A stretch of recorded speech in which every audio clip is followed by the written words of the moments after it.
KNSI. Welcome back, folks, to Taking You Home with VoigtJohnson Real Estate. You can hear it Thursday mornings at 7:23, Saturdays at 7:50 here on KNSI. Heidi back in studio, and you know, we talked about the whole relationship aspect, right? But it's kind of important also because we talked about first-time home buyers, and maybe you're a second or a third or a fourth-time home buyer. Your expectations are not the same after you've done that a couple of times, are they? Well, that's definitely true, and I think that that is something that we've seen evolve quite a bit, and it's going to be impacted by what the state of the market is. True. So in devising how what buyers' expectations are right now, you really have to look at what sellers are able to do in this marketplace in order to maximize their return. So when you talk about a second-time home buyer, that person is generally first a seller. So when I talk about buyers' expectations, I'm really a lot of times more alluding to what sellers are going to need to do in order to actually create a transaction that is going to be successful for them. And that has changed. It's changed really from 12 months ago. What a buyer is going to expect this year versus last year has dramatically changed. What has caused that change? Well, primarily I think that we are still in a huge inventory deficit across the nation, Right. and even in central Minnesota. I mean, our months of inventory is quite low. But we've alluded before that buyers buy a payment, and with the increase of interest rates and what they're going to be outlaying for a payment is going to eliminate their ability to maybe do improvements that were last year. They might have gone into a house and say, my interest rate is 3.5%. Yeah. And my payment's going to be this, and I can afford to do some of those other things. And I have some cash left over from my sale where I can do some of those other things.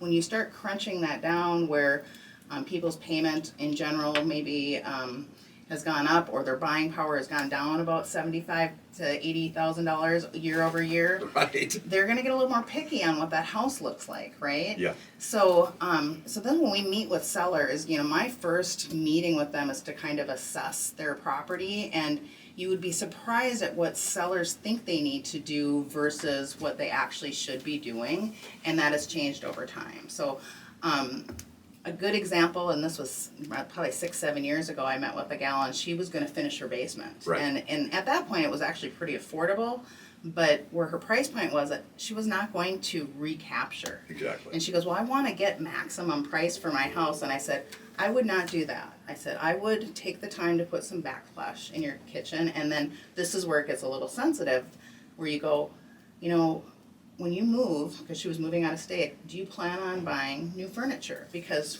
her furniture was her mom's furniture. Gotcha. It was, like 1980s types Yep. of colors. And I said, buy your furniture now. I said, you can invest $3,000 into some of these fixtures, and you get to take that investment with you. But the perception of people being able to visualize themselves in that home is going to dramatically change by that investment. Plus, you could throw some paint on the walls, clean the carpets, whatever, that kind of thing. And then if you've got all this brand new furniture, that's exactly right. So I'm a guy that has always done buy the worst house in the neighborhood, right? Sure. Make those improvements, sell it, make that money, maybe build a garage, maybe finish off the basement, that kind of thing. That's sweat equity, because I do a lot of that myself, and I still have all my fingers, which is a good thing. But is that still alive and well? To me, that's the American dream.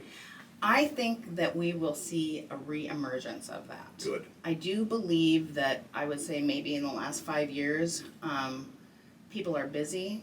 Their kids are in way more things than they used to be, and it's not like when we were little where they dropped you off and said see you in an hour. It was like you go with your kids. Right.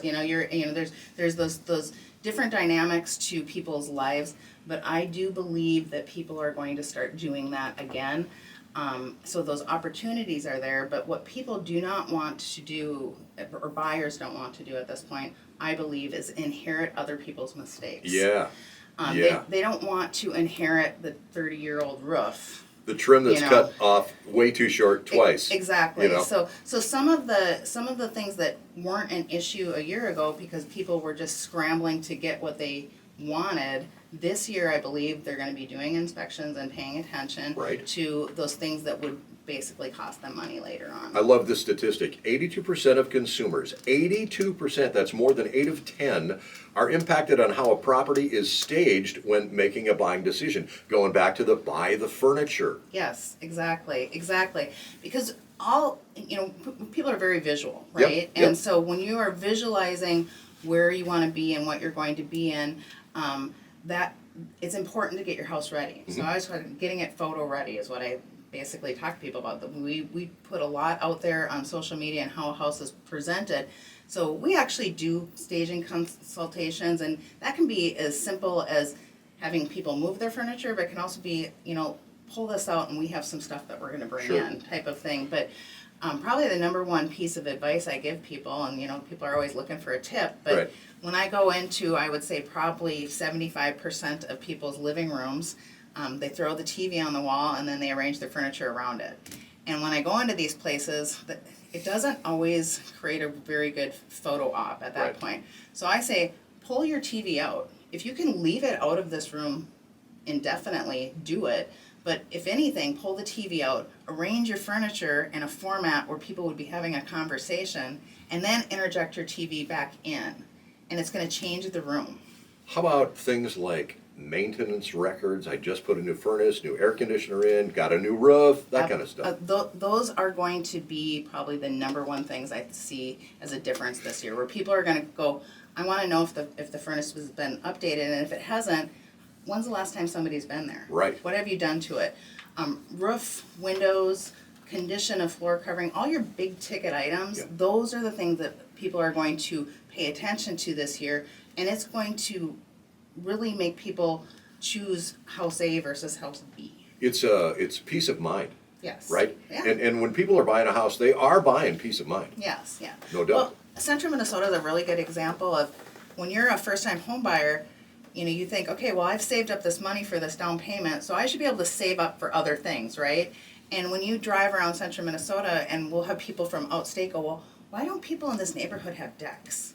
And it's really because you get into that house and there's all sorts of expenses Yeah. that you didn't know, and building a deck is expensive. Yes, it is. So there are those homes that just never have that. Maybe they don't need it, but I think it's more of an affordability thing. Yeah, I would agree.